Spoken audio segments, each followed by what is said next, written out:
of me doing this, taking you on a walk today, is to share with you 5 ways that I have simplified my life. So one of them is spending time in nature, which is what we're doing together right now. It's just so easy to get distracted by the beauty out here. The water is really calm today. There's a little wind. So there's just enough to make some beautiful ripples. I'm going to show you where we are. Okay. So how does spending time in nature simplify my life? Well, we live in nature, which I know is pretty extreme and not most people's experience. But even when I was living in Anchorage, which I did for 20 years, the largest city in Alaska, I would still regularly get out and spend time in nature. It helps to simplify my life because it helps me be present. I mean, look at this. Like, I don't even want to hear myself talk right now. I just want to be right here, enjoying this beauty. So amazing. The eagle.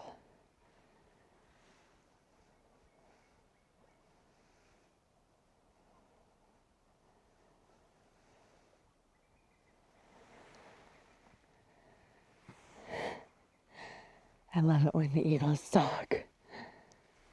Reminds me of my dad. Passed away.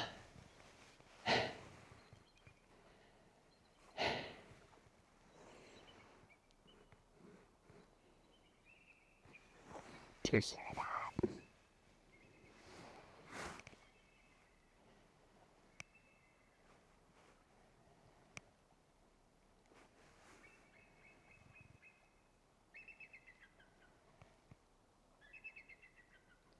Okay.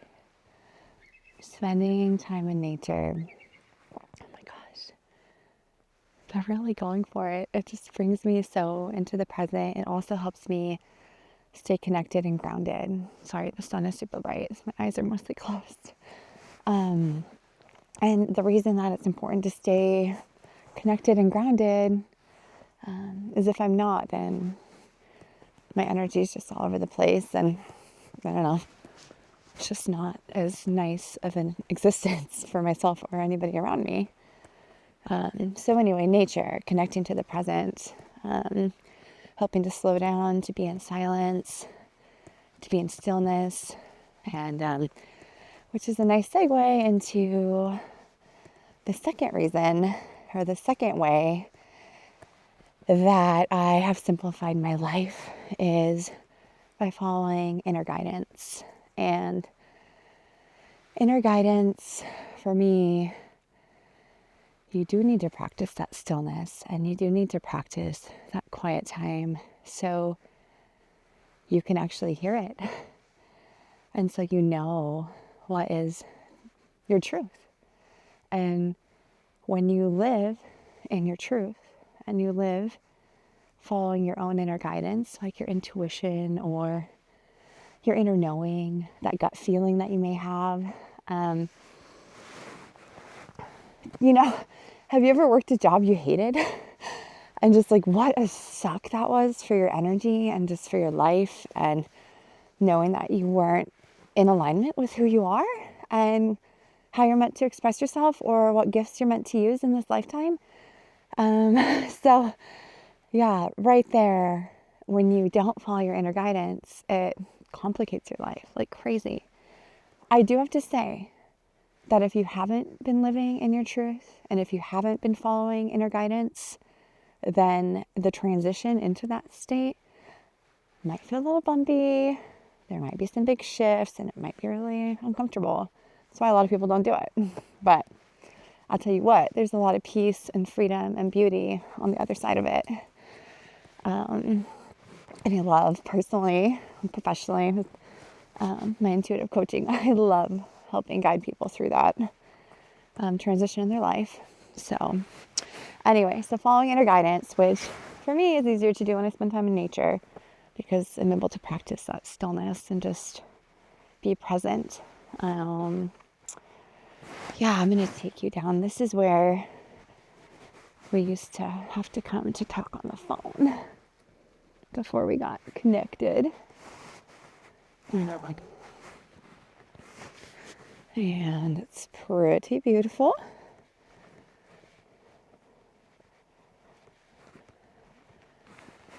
Wow. That's amazing. It's so pretty here. I'll try and be where you can enjoy the view as well. There we go. Okay, so while we're talking about inner guidance and being present and spending time in nature, the third thing that I've done to help simplify my life is to have trust and faith. And that goes directly hand in hand with following your inner guidance, right? Because how are you going to follow your inner truth if you don't actually have trust or faith or believe in it or have that confidence to execute? So it really just feels like,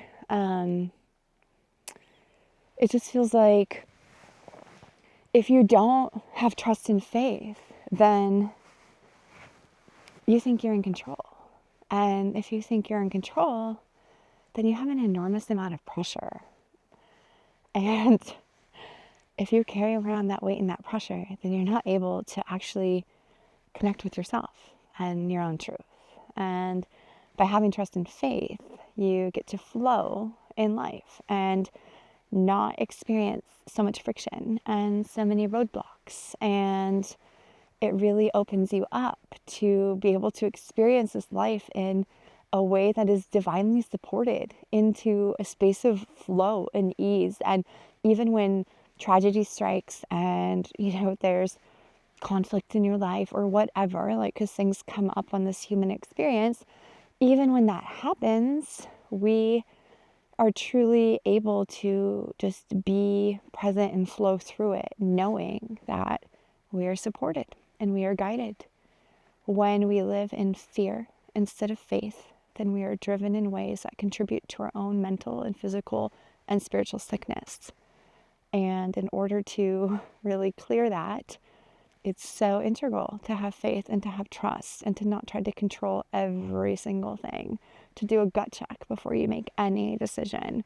To check your motives constantly. Even before messaging or reaching out to friends or whatever, just getting as aware as we possibly can be and executing from a state of that will help to activate just a level of peace and serenity in our life. And the foundation for all of that is trust and faith. Okay, it's really freaking gorgeous over there. Holy cow. The sun has just come out. Wow. This is a special spot right here. Spent hours here. Because this is where I used to talk on the phone. Right there. Fortunately, there's a view of the power lines, but the power lines are amazing. Just because they bring us power. Okay. All right, we haven't made it very far to Tideful Beach yet. I'm so distracted by this beauty here. But let's go. Let's go check it out. Okay. The fourth way that I have simplified my life is to really be super mindful of my energy. Not just my physical energy, but my emotional energy, my mental energy, and wanting to ensure that I am not expending more energy than I have to give or than I have to share, and to make sure that the energy that comes into my life is energy that I want to come in. So being really mindful of what I read, what I listen to, who I spend my time with, who I spend long conversations with, friends that I invite into my life, even family members. we just have to be aware of our own energy and what we have to give and what we're able to receive. When you can identify that, which sounds complex, not simple, but if you start to experience or practice awareness in your life, then you may start to become even more aware of that for yourself. And if that's the case, then you can start to make different choices. Because once you have awareness, then you can execute different actions in your life, which is super empowering and, can help simplify your life for sure. It's nice to honor what works and flows for us. And like I said earlier, it can be hard if you're just beginning to activate that in your life. But I promise it's worth it. Oh my gosh, look at that.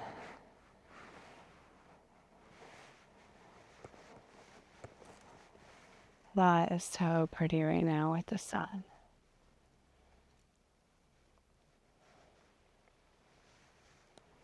I don't know if you're seeing it the same that I am, but it sure is beautiful. I want to say about those 4 topics that it's really critical to understand for myself and for anybody who's listening to this. And this isn't all constant. These things change. These things evolve. And none of it's perfect.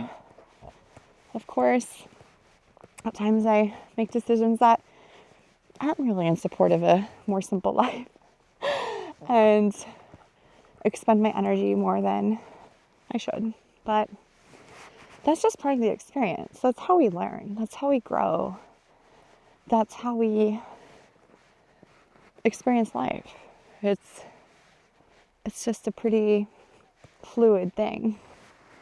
Definitely a lot of fluid down there. It's one big ocean. Oh my gosh, so beautiful.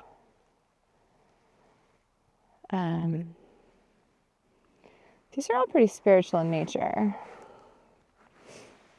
But the 4th, or I guess the 5th way that I have simplified my life is with my food.